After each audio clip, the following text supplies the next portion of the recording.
Bismillahirrahmanirrahim. Assalamualaikum warahmatullahi wabarakatuh. Alhamdulillahi rabbil alamin. Alladhi allafa baina qulubina fa asbahna bi ni'mati ikhwana. Ashhadu an la ilaha illallah wahdahu la syarikalah wa ashhadu anna Muhammadan abduhu wa rasuluh la nabiyya ba'dah. Allahumma salli wa sallim wa barik ala sayyidina Muhammad. Rabbi shrah li sadri wa yassir li amri wahlul 'uqdatam min lisani yafqahu qawli. Rabbana zidna ilma warzuqna fahma. Amin ya rabbal alamin. Jamaah ingkang dipun muliakan Allah Subhanahu wa taala, monggo kita milai kita bika majelis kula panjenengan dalu menika kanthi wawasan basmalah lan shalawat. Bismillahirrahmanirrahim. Allahumma salli wa sallim wa barik ala sayyidina Muhammad. Kagem keberkahan majelis kula panjenengan, monggo kita awali kanthi wawasan umul kitab. Sekaligus mugi-mugi bacaan umul kitab kula panjenengan, bacaan Al-Fatihah kula panjenengan faidahipun kita tujuaken dumateng para leluhur lan sederek-sederek kita ingkang nembe ngalami musibah perang teng Palestina, mugi-mugi diringankan oleh Allah bebannya. Liridallah wa li safati Rasulillah wa kulli niyatin salihah. Al-Fatihah. A'udzu billahi minasyaitonir rajim. Bismillahirrahmanirrahim. Alhamdulillahirabbil alamin arrahmanir rahim maliki yaumiddin. Ihdinas siratal mustaqim siratal ladzina an'amta 'alaihim ghairil maghdubi 'alaihim waladdallin. Monggo tansah muji syukur dumateng ngarsa dalam Allah dene menapa dalu menika kula panjenengan tasih pinaringan sehat, pinaringan waktu luang sehingga saged rawuh wonten ing menika majelis lan mugi-mugi kemawon kula panjenengan tansah jagi niat bilih pepanggihan kula panjenengan menika namung amargi krana Allah Subhanahu wa taala. Lan mugi-mugi saged dados sebab digampelaken utawi dimudahkan oleh Allah kita untuk menuju surganya insyaallah. Dan salawat serta salam semoga tetap terlimpah atas qudwah hasanah kita, teladan kula panjenengan sedaya baginda Nabi Muhammad sallallahu alaihi wasallam. Mugi-mugi kemawon sedaya keluarga tansah pinaringan sehat. Mbok pilih enten sing nembe gerah utawi sakit enggal dipun paringi kesehatan lan dangan kalian Allah Subhanahu wa taala. Jamaah ingkang dipun muliakan Allah, alhamdulillah dalu menika wancinipun melanjutkan bahasan kita tentang tafsir Imam Ibnu Katsir. Nggih, alhamdulillah berapa pertemuan? Mun separuh. Jilid 1 sudah dapat separuh. Sekarang masuk di ayat ketiga dari suratul Fatihah. Kok lagi ayat 3 tuh. Baru ayat 3 itu sudah separuh kitab.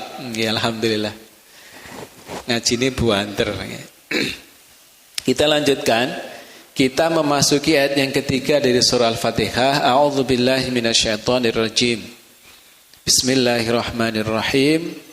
Bunyi ayatnya Ar-Rahmanir Rahim. Maha pemurah lagi maha penyayang. Mengenai maknanya, ayat ini sudah disebutkan pada pembahasan mengenai ayat yang pertama. Kenapa Pak? Bismillah atau basmalah ya. Bismillahirrahmanirrahim. Sudah dibahas tentang sifat Ar-Rahman dan Ar-Rahimnya Allah Subhanahu wa ta'ala. Imam Al-Qurtubi berkata bahwa Allah Azza wa Jalla menyifati dirinya dengan Ar-Rahman dan Ar-Rahim setelah Rabbil Alamin adalah agar ada targhib atau dorongan untuk menyukai setelah tarhib atau menakut-nakuti. Sebagaimana firman Allah, A'udzubillahi minasyaitonirrajim. Bismillahirrahmanirrahim. Nabbi ibadi anni anal ghafurur rahim wa anna adabi huwal adabul alim. Kabarkanlah kepada hamba-hambaku bahwa sesungguhnya akulah yang maha pengampun lagi maha penyayang, dan bahwa sesungguhnya azabku adalah azab yang sangat pedih. Quran surah Al-Hijr ayat 49 dan 50. Jadi di sini Allah memberikan kabar gembira bahwa hanya Allah lah yang maha pengampun lagi maha penyayang. Dan di belakangnya Allah mengingatkan wa anna adzabi huwal adzabul alim, dan bahwa sesungguhnya azabku atau siksaku atau hukumanku adalah azab yang sangat pedih. Nah, kita diberi kabar gembira ketika kita telah mungkin silap melakukan kesalahan. Kemarin sudah kita bahas, kita harus sering-sering bertaubat kepada Allah, diantaranya dengan memperbanyak membaca istighfar dan diiringi dengan keyakinan bahwa Allah adalah zat yang maha pengampun. Nah, ini kabar gembira yang luar biasa. Nah, ini harus mendorong kita kemudian untuk memperbanyak zikir dan amalan-amalan yang mendekatkan diri kepada Allah Subhanahu wa ta'ala. Di ayat yang lain, Quran surah Al-An'am ayat 165, Allah berfirman, A'udzubillahi minasyaitonirrajim. Bismillahirrahmanirrahim. Inna rabbaka sari'ul iqabi wa innahu laghafurur rahim. Sesungguhnya Rabbmu amat cepat siksaannya, dan sesungguhnya Dia maha pengampun lagi maha penyayang. Jadi meskipun kita selain diingatkan dengan hukuman Allah, kita diberikan harapan yang begitu besar. Ya, makanya kita tidak boleh di ayat yang lain itu wala tai'asu mir rauhillah. Janganlah kalian itu berputus asa dari rahmatnya Allah Subhanahu wa ta'ala. Nah, seperti gambaran kemarin ketika kita bahas seseorang yang sudah melakukan dosa yang luar biasa, ya, membunuh sampai dengan 100 orang, tetapi karena keinginannya untuk bertobat itu sungguh-sungguh dan tobatnya diterima oleh Allah, maka dia diampuni oleh Allah Subhanahu wa ta'ala. Ning pun dicobi tak jajali pun ngantos nggih. Ini peringatan. Inna rabbaka sari'ul iqab. Sesungguhnya azabnya Rabbmu, telah kita bahas, alhamdulillahi rabbil alamin. Rabb kita, pemilik kita yang menciptakan kita, yang memelihara kita, yaitu Allah Subhanahu wa ta'ala, itu memiliki azab atau siksaan yang sangat cepat. Nah, umat Nabi Muhammad ini termasuk azabnya itu sedikit ditangguhkan. Ya, kalau umat-umat yang terdahulu langsung diazab oleh Allah. Ya. Nabi Nuh ditenggelamkan, ya. Nabi Musa, Fir'aun itu juga ditenggelamkan.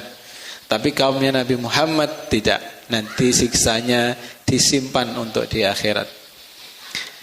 Kembali Imam Al-Qurtubi berkata bahwa Ar-Rabb mengandung arti menakut-nakuti, sedangkan Ar-Rahman Ar-Rahim mengandung arti dorongan untuk menyukai. Nah, jadi kecintaan Allah kepada kita itu lebih besar dengan sifat Rahman dan Rahimnya. Di dalam Sahih Muslim terdapat hadis dari Abu Hurairah radhiyallahu anhu bahwa Rasulullah sallallahu alaihi wasallam bersabda, Bismillahirrahmanirrahim.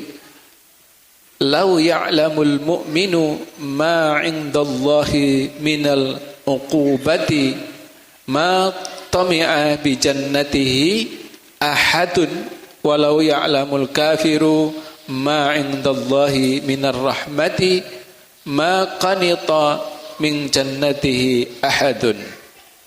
Seandainya orang yang beriman tahu hukuman yang ada di sisi Allah, pasti tidak ada seorang pun yang berambisi dengan surganya.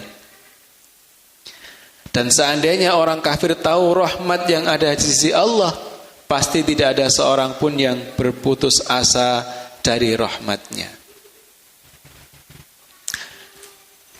Jadi ini menjelaskan dari apa yang disampaikan oleh Imam Al-Qurtubi tadi, bahwa arti kata Ar-Rabb itu mengandung arti menakut-nakuti, sedangkan Ar-Rahman, Ar-Rahim mengandung arti dorongan untuk menyukai. Sehingga seandainya orang yang beriman itu tahu hukuman yang ada di sisi Allah, jadi hukuman di sisi Allah itu begitu besar, begitu luar biasa, ya, pasti tidak ada seorang pun yang berambisi dengan surganya. Maksudnya apa, Pak?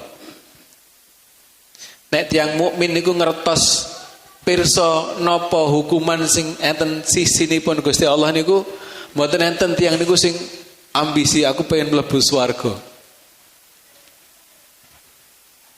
Napa? Kenapa tidak berambisi ke surga? Karena kalau kita itu tahu hukuman begitu besar dan berat di sisi Allah, maka yang kita harapkan bukan surga, tapi ampunan dari Allah Subhanahu wa taala. Dadose nek awak dhewe niki ngertos napa yang hukuman yang ada di sisi Allah, siksa yang ada di sisi Allah itu, kinten-kinten ngoten gak tahu ngarep-ngarep swarga wis kadoan. Ngarep-ngarep diampuni tok wis luar biasa ngoten. Gambarane santos ngoten menika. Karena kalau kita lihat di beberapa hadis disebutkan, gambaran siksa Allah di neraka itu yang paling ringan kata baginda Nabi adalah seseorang itu dipakaikan sendal atau diletakkan kerikil di bawah telapak kakinya. Nggih. Diletakkan kerikil di bawah telapak kaki, maka mendidihlah otaknya. Bisa kita bayangkan ya. Nek awake dhewe niki penghantar panas wesi ngoten dipanasi sikile dhuwure iki melok panas itu kan lumrah. Lah awake dhewe niki daging. Dipewanasana kaya apa nang mriki sampai melepuh niki nggih mboten nderek melepuh. Tapi di neraka itu kerikil dari neraka itu diletakkan di telapak kaki seseorang yang di sana disiksa oleh Allah, maka mendidihlah otaknya karena panasnya kerikil itu. Ini bisa kita bayangkan, nek enten guru fisika ngoten gak teko, iki gak mlebu ning akal. Nek nyampe. Tapi begitulah siksa yang paling ringan digambarkan di neraka itu. Makanya seorang mukmin ketika mengetahui itu, dia hanya berharap kepada Allah itu adalah Rahman, Rahim dan maghfirahnya. Dan kalau orang kafir itu tahu rahmatnya di sisi Allah itu begitu besar, maka mereka tidak akan berputus asa untuk bertaubat, untuk kemudian beriman kepada Allah, kembali ke jalan yang benar. Tapi kebanyakan orang-orang kafir itu karena kekafirannya, maka Allah tutupi hatinya sehingga dia tidak pernah bisa mendapatkan hidayah, tidak pernah mendapatkan petunjuk dari Allah Subhanahu wa taala. Tapi tetap ada yang ketika dikehendaki oleh Allah, maka dia akan mendapatkan petunjuk. Karenanya dalam kehidupan kita ini, kita tidak boleh kemudian meletakkan anggapan atau kemudian menjustis, mengejas seseorang. Misalnya kita melihat seseorang itu perbuatan maksiatnya sudah sangat nyata sekali. Kita nggak boleh kemudian mengatakan neraka wong iki. Nggak boleh. Karena kita nggak tahu kapan atau siapa yang dikehendaki oleh Allah untuk mendapatkan hidayah. Nah, disinilah sifat Rahman dan Rahimnya Allah Subhanahu wa taala. Jemaah yang dimuliakan oleh Allah, kita lanjutkan ke ayat yang keempat. Setelah Ar-Rahman, Ar-Rahmanir Rahim, maka di ayat yang keempat ini adalah Maliki Yaumiddin. Maliki. Ma-nya dibaca panjang, mat tabi'i, 2 harokat. Berbeda dengan Quran surah An-Nas, kalau di An-Nas dibacanya pendek, Malikin Nas. Kalau di Al-Fatihah, Maliki. Maliki Yaumiddin, yang menguasai hari pembalasan. Salah satu keimanan atau unsur dari iman itu adalah meyakini adanya hari pembalasan. Bahwa semua manusia nanti akan dibangkitkan oleh Allah untuk dihisab, untuk dihitung. Dihitung amalnya untuk dibalas oleh Allah Subhanahu wa ta'ala. Makanya kita sering menyampaikan, kita berdoa kepada Allah agar setiap aktivitas kebaikan yang kita lakukan itu bisa menjadi salah satu amalan yang diterima oleh Allah Subhanahu wa ta'ala, sehingga menambah berat timbangan amal kita nanti ketika akan dihisab oleh Allah. Termasuk majelis-majelis kita seperti ini. Nah, ketika kita membuka-buka literatur kita tentang belajar, menuntut ilmu dan tentang ilmu itu sendiri, maka kita akan menjumpai bahwa majelis-majelis ilmu atau menuntut ilmu itu nilainya jauh lebih tinggi dibandingkan dengan kita beribadah sunnah sendirian. Bahkan kita duduk enggak sampai 1 jam, itu nilainya jauh lebih baik daripada kita sholat malam semalam suntuk gitu, secara bobot. Makanya kita berusaha hal-hal yang kita lakukan, amal-amal kecil, kalau dinilai secara kita barangkali itu kecil, tetapi sebenarnya timbangannya di sisi Allah itu berat, dan itu akan dihisab nanti di hadapan Allah Subhanahu wa ta'ala. Nah, karenanya monggo kita selalu menata hati kita, menata keikhlasannya, sehingga mudah-mudahan setiap amal yang kita lakukan, apakah itu zikir kita, belajar kita, menuntut ilmu kita, itu akan menjadi amal soleh di sisi Allah Subhanahu wa ta'ala. Di sini disebutkan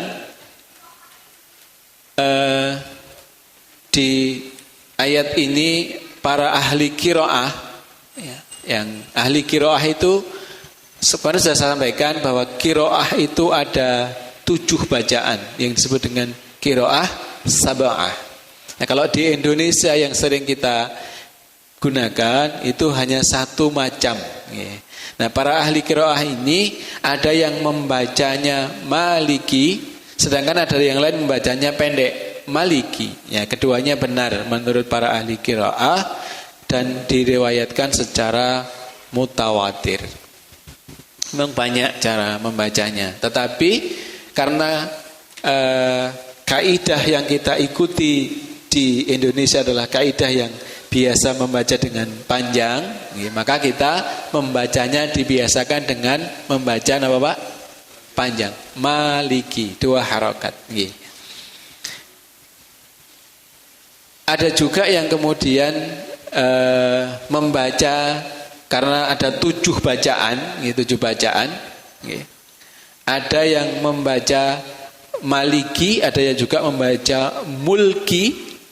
Tapi kita belum atau tidak pernah mendengar kalau mulki itu. Karena kalau di Masjidil Haram, Masjid Nabawi, semuanya memakai maliki yaumiddin. Tapi ahli-ahli qiraah ini ada yang membaca seperti itu. Ada juga yang kemudian membacanya dengan kalimat malaki yaumiddin. Nah, ini supaya kita tahu, supaya kita tahu.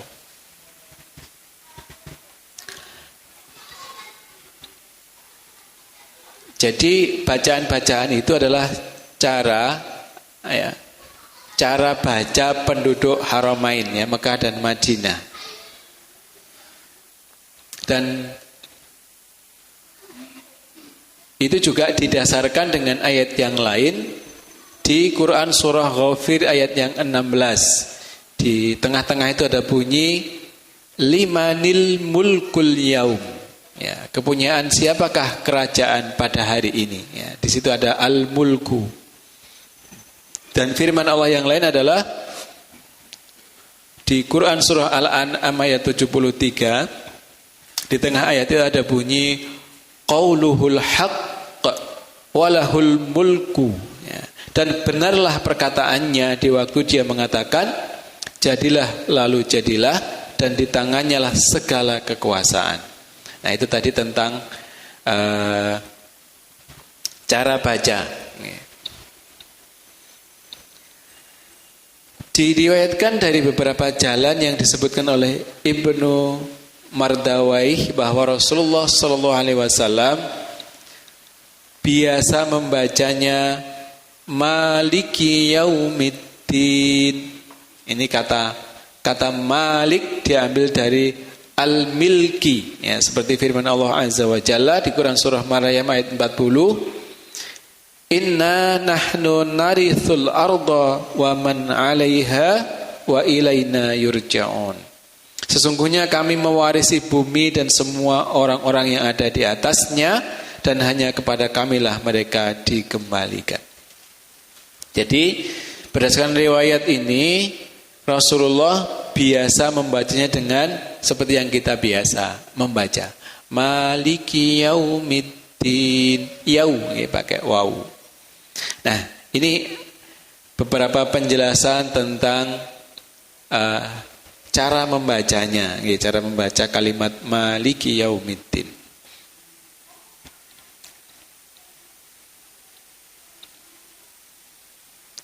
Secara makna antara Maliki dan Malik itu hampir sama. Di Quran surah An-Nas yang artinya Malikin Nas itu adalah raja manusia. Ya, raja manusia. Malik juga diambil dari kata Al-Mulk. Ya, sebagaimana firman Allah Azza wa Jalla di dalam Quran surah Ghafir ayat 16. Yaitu Limanil mulkul yaum lillahil wahidil qahhar. Kepunyaan siapakah kerajaan pada hari ini? Kepunyaan Allah yang Maha Esa lagi Maha mengalahkan. Dan seterusnya. Pengkhususan dengan menyebutkan Maliki Yaumiddin yang menguasai hari pembalasan tidak menafikan bahwa Allah menguasai yang lainnya juga. Jadi maksudnya walaupun di ayat ini dikhususkan dengan Allah adalah zat yang menguasai hari pembalasan, itu tidak menghilangkan bahwa atau tidak menafikan bahwa Allah menguasai segala-galanya. Itu. Jadi bukan berarti terus diartikan kalau misalnya kita manusia itu kan kita sering menyebut orang yang ahli dalam sesuatu itu biasanya dengan menyebut raja gitu nggih. Kalau misalnya orang ahli main catur, misalnya raja catur, berarti dia hanya menguasai catur, tidak menguasai yang lain. Konvoli gak iso nggih. Gitu-gitu saged mboten. Ya nek sing iso nek sing gak tapi gak ahli. Nah, ketika kalimat ini digunakan atau dikhususkan terkait dengan menguasai hari pembalasan Maliki Yaumiddin terhadap Allah, itu tidak kemudian menghilangkan dianggap Allah tidak menguasai yang lainnya, tetapi Allah tetap menguasai segala sesuatu yang ada di alam semesta ini. Kenapa demikian? Karena di ayat sebelumnya telah disebutkan bahwa Allah adalah Rabbul Alamin, Rabb semesta alam. Dan itu bermakna umum, meliputi dunia dan akhirat. Jadi kata menguasai disandarkan kepada hari pembalasan, karena pada hari itu tidak ada seorang pun yang bisa mengada-ada sedikit pun, dan tidak ada seorang pun yang berbicara kecuali dengan izinnya. Jadi pada hari pembalasan itu tidak ada seorang pun yang mampu melakukan sesuatu kecuali diizinkan oleh Allah. Bahkan sampai hanya sekedar berbicara. Nah, seperti itu. Seperti disebutkan dalam firman Allah dalam Quran surah An-Naba ayat 38, A'udzubillahi minasyaitonirrajim. Yauma yaqumur ruhu wal malaikatu saffa la yatakallamuna illa man adzina lahur rahmanu wa qala shawaba.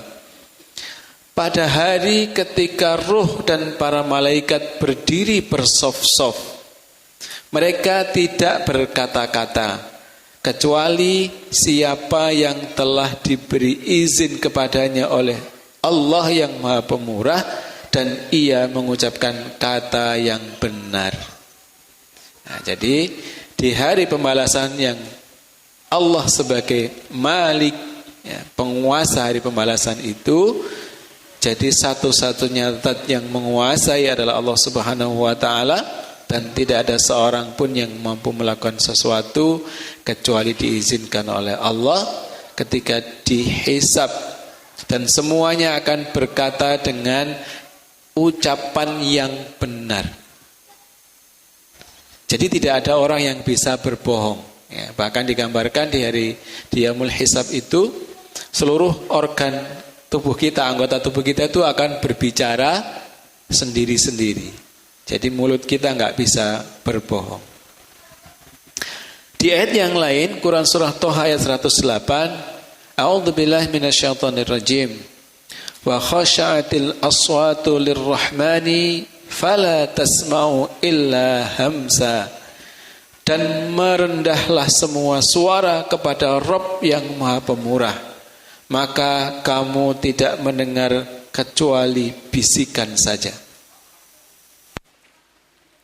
Dan di ayat yang lain Allah berfirman, A'udzubillahi minasyaitonirrajim. Yauma ya'ti la takallamu nafsun illa bi'idnih faminhum syaqiyyun wa sa'id. Dikala datang hari itu tidak ada seorang pun yang berbicara melainkan dengan izinnya.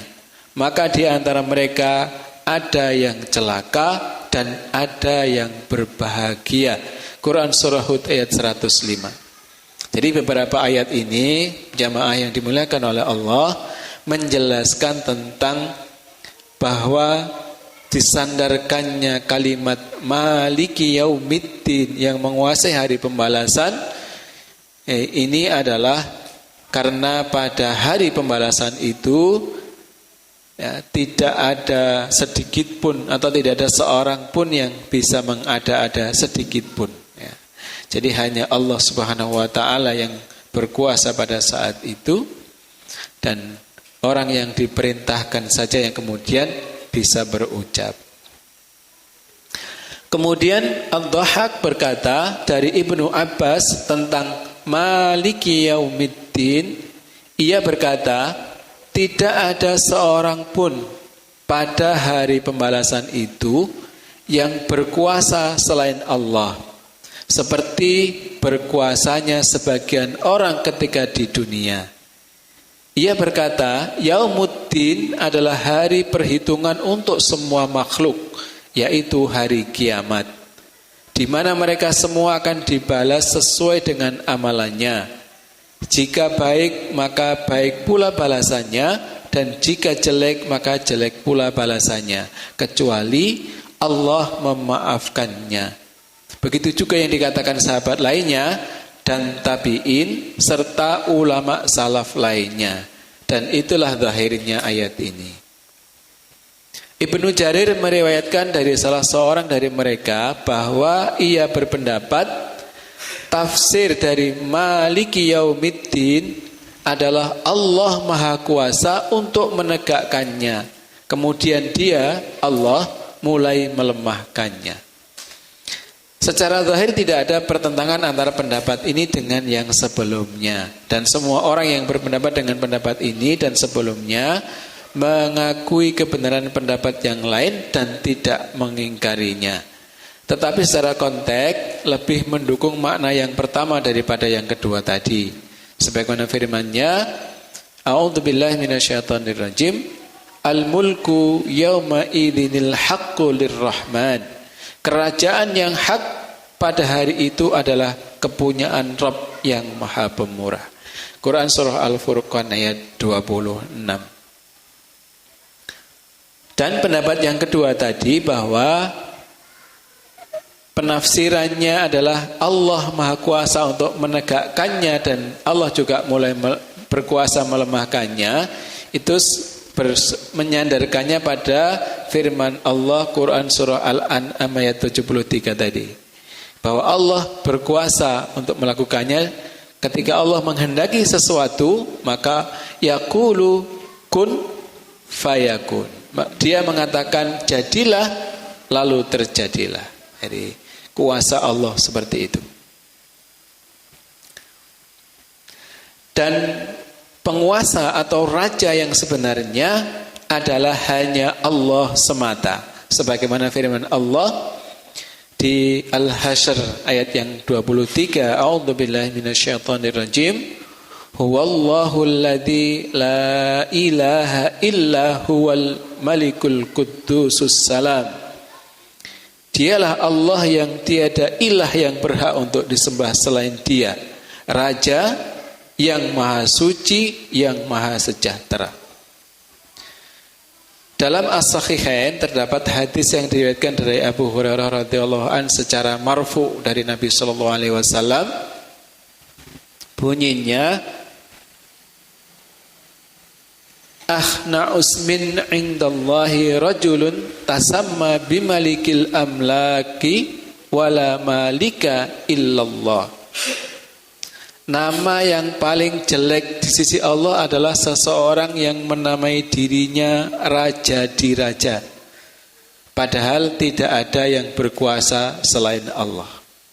Nah, jadi orang yang menggelari atau menamai dirinya dengan raja atau maharaja itu nama yang dibenci oleh Allah Subhanahu wa taala. Masih dalam riwayat yang sama dari Abu Hurairah radhiyallahu an, Rasulullah sallallahu alaihi wasallam bersabda, Yaqbidullahul arda wa yatwis samaa biyaminihi thumma yaqulu anal maliku aina mulukul ard ainal jabbaruna ainal mutakabbiruna. Jadi Allah bertanya gitu ya. Allah menggenggam bumi dan menggulung langit dengan tangan kanannya, kemudian berkata, akulah raja. Maka manakah raja-raja bumi? Manakah para penguasa? Manakah orang-orang yang menyombongkan dirinya? Jadi seperti itu. Tapi jangan kemudian dibayangkan, kalaupun disebutkan di sini Allah menggulung langit dengan tangan kanannya, kita membayangkan tangannya itu Allah tuh punya tangan seperti kita makhluk gitu, tidak boleh. Ya. Jadi gak usah dibayangkan bentuk tangannya Allah tuh kayak apa tuh, gak usah dibayangkan. Ya. Jadi itu kalau kita bayangkan begitu akan membawa kita kepada kebingungan, mumet, ya, karena gak akan ketemu. Ya. Dan bisa jadi kemudian kita tersesat. Jadi kita imani zatnya Allah, Allah Maha Penguasa, dan Allah itu tidak ada sesuatu pun yang menyerupainya. Nah, jadi ini harus dikuatkan. Dan di ayat yang tadi sudah kita bacakan, kepunyaan Allah yang Maha Esa lagi Maha mengalahkan. Bahwa kepunyaan siapakah kerajaan pada hari ini? Pertanyaan dari Allah itu di dalam ayat 16 Quran surat Ghafir tadi, limanil mulkul yaum lillahil wahidil qahhar. Kepunyaan siapakah kerajaan pada hari ini? Kepunyaan Allah yang Maha Esa lagi Maha mengalahkan.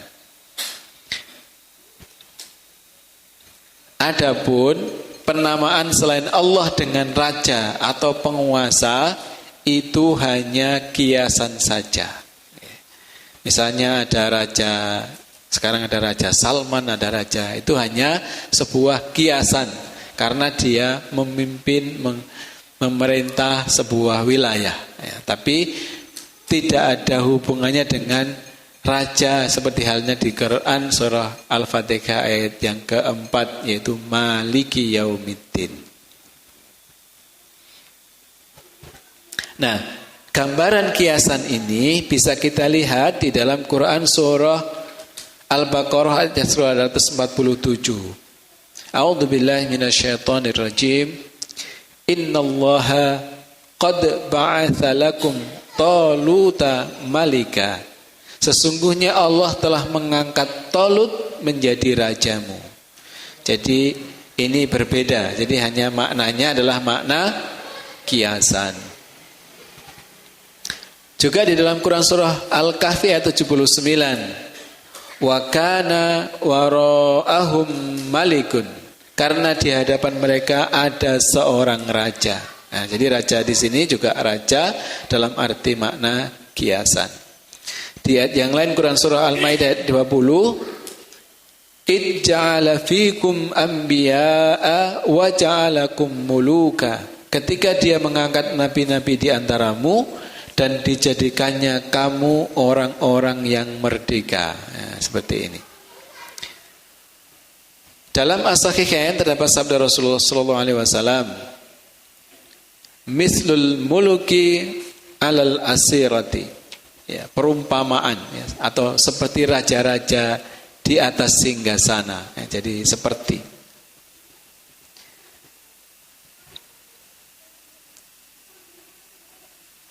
Ad-din atau Yaumuddin. Ad-din itu berarti balasan atau perhitungan.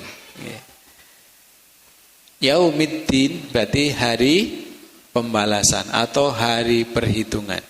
Sebagaimana firman Allah Subhanahu wa taala, Allah Azza wa Jalla berfirman, A'udzubillahi minasyaitonirrajim. Yauma idzi yuwaffihimullahu dinahumul haqq. Di hari itu Allah akan memberi mereka balasan yang setimpal menurut semestinya. Quran surah An-Nur ayat 25. Jadi dinahumul, ya, dinahumu ini artinya adalah balasan yang setimpal. Di ayat yang lain terkait dengan ad-din ini, Quran surah As-Saffat ayat 53. A'inna lamadinun. Apakah sesungguhnya kita benar-benar akan dibangkitkan untuk diberi pembalasan? Ya. Yaitu dibalas dan dihitung. Ya. Sebagaimana dalam sebuah hadis Rasulullah, Al-kayyisu mandana nafsahu wa amila lima ba'dal mauti. Orang yang cerdas adalah orang yang menghitung amal dirinya, ya, dana, ya, menghitung nafsahu wa amila lima ba'dal maut, ya, jadi menghitung amal dirinya dan beramal untuk persiapan setelah mati. Jadi ketika baginda Nabi memberikan gambaran orang yang cerdas itu bukan yang punya gelar nama Pak bahasanya ini Pak Sa'abrek. Sa'abrek. Jadi gelar S1-nya 4. Berarti kuliah S1-nya petang kampus bareng kan gitu ya. Nah, mboten-mboten gentenan. Gelar S2, S3 sampai profesor. Profesor dokter riyen pundi? Nggih. Riyen dokter nggih, dokter nembe profesor. Nggih. Jadi sampai lah arep nyebut jenenge niku bingung. Nek disebut lengkap ngoten iso dawa sak rong baris. Menurut baginda Nabi senes niku tiyang sing cerdas. Tapi orang yang menghitung amal dirinya dan dia beramal untuk mempersiapkan diri ketika sudah kembali kepada Allah Subhanahu wa taala. Artinya orang ini beramal tidak hanya untuk urusan dunianya, tapi dia juga menyiapkan urusan akhiratnya. Nah, jadi orang yang cerdas itu bisa menghisap dirinya sendiri, ya, menghitung-hitung. Nah, salah satu yang dipesankan oleh Sayyidina Umar bin Khattab kepada kita adalah hasibu anfusakum qabla an tuhassabu. Hisablah dirimu, hitung-hitunglah dirimu, hitung-hitungan amalmu, wis salate piro, posone piro, ya. Sebelum kita ini dihisab. Nah, seperti itu. Jadi menghitung diri sendiri. Makanya kadang kita sebisa mungkin melakukannya. Ya, walaupun tidak setiap hari, barangkali ada momen-momen tertentu kita jadikan waktu itu untuk, dalam bahasa kita, menjadi muhasabah. Itu artinya menghisap diri. Ya. Ada kadang malam renungan, malam muhasabah. Ya. Biasanya malam tahun baru. Ya. Setahun pisan ngitung-ngitung awake kira-kira tahun iki cukup ora amali. Ya. Nek misalnya dibanding nih karo kesalahannya imbang apa tidak. Nah, itu seperti itu. Nah, terkait dengan ini balasan ad-din, hari pembalasan itu, ada satu ayat lagi di Quran surah Al-Haqqah ayat 18. A'udzubillahi minasyaitonirrajim. Yauma idzin tu'raduna la takhfa minkum khafiyah. Pada hari itu kamu dihadapkan kepada Rabbmu, tiada sesuatu pun dari keadaanmu yang tersembunyi bagi Allah Azza wa Jalla. Jadi seperti itu jamaah yang dimuliakan oleh Allah. Dua ayat, ayat yang pertama, ayat yang ketiga Ar-Rahmanir Rahim sudah jelas. Yang ayat keempat adalah Maliki Yaumiddin. Penjelasannya seperti tadi tentang Malik dan Yaumiddin. Itu begitu banyak ayat yang terkait dengan penjelasan ini. Mudah-mudahan bisa kita pahami bahwa Allah adalah Raja, sesungguhnya Raja di Raja yang menguasai alam semesta, baik dunia maupun akhirat. Dan Allah adalah satu-satunya penguasa nanti di Yaumul Qiyamah, di hari pembalasan. Mudah-mudahan dengan semua ini kemudian menguatkan keimanan kita dan mendorong kita untuk semakin mendekatkan diri kita kepada Allah Subhanahu wa taala dengan memperbanyak amal soleh kita, menjauhi larangan-larangannya, sehingga dengan itu Allah akan anugerahkan kepada kita rahmat dan rahimnya, sehingga kita istiqomah sampai akhir hayat kita. Ketika kita kembali kepada Allah, kita menghadap Allah dalam keadaan husnul khatimah. Amin ya rabbal alamin. Kita cukupkan karena sudah masuk waktu Isya. Kurang lebihnya mohon maaf. Sekali lagi mudah-mudahan ini menjadi tambahan ilmu bagi saya dan bagi panjenengan semuanya, dan barokah adanya. Kalau ada kesalahan semata-mata datang dari diri saya pribadi, karenanya mohon maaf. Al-haqqu min rabbika fala takunanna minal mumtarin. Kebenaran itu dari Allah, maka janganlah kita ragu-ragu terhadap kebenaran itu. Dan kita cukupkan. Wallahul muwafiq. Mohon maaf, kita tutup dengan doa penutup majelis. Subhanakallahumma rabbana wa bihamdika asyhadu an la ilaha illa anta astaghfiruka wa atubu ilaik. Wallahul muwafiq ila aqwamit thariq. Wassalamualaikum warahmatullahi wabarakatuh.